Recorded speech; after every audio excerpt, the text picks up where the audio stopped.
தேவ ஞானம் என்பது வெளியரங்கமான ஒன்றல்ல. சத்ரு நிச்சயமா அந்த ஞானத்தை அறியவே முடியாது.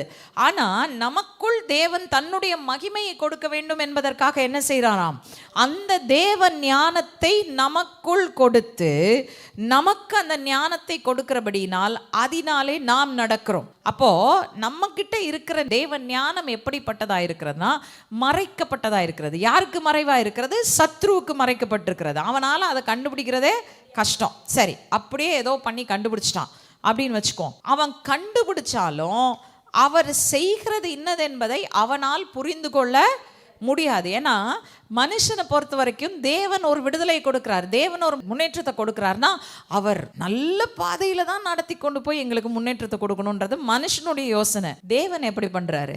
பல நேரத்துல நம்ம வாழ்க்கையில கரடு முரடுகள் தான் ஜாஸ்தி தெரியும். ஆனா நம்ம நடந்து போகும்போது ஐயோ இவ்வளோ கரடு முரடா என் வாழ்க்கை இருக்கே, இவ்வளோ பிரச்சனை, இவ்வளோ போராட்டம், இவ்வளோ கஷ்டம், இவ்வளோ நஷ்டம், இப்படி தான் இருக்கே என் வாழ்க்கைன்னு யோசிச்சு பார்த்தா கொஞ்சம் போய் திரும்ப பார்த்தோன்னா தெரியும், நான் நடந்து வந்த பாதைகளிலெல்லாம் தேவன் எனக்கு நல்லவராக இருந்திருக்கிறார். ஹல்லேலூயா.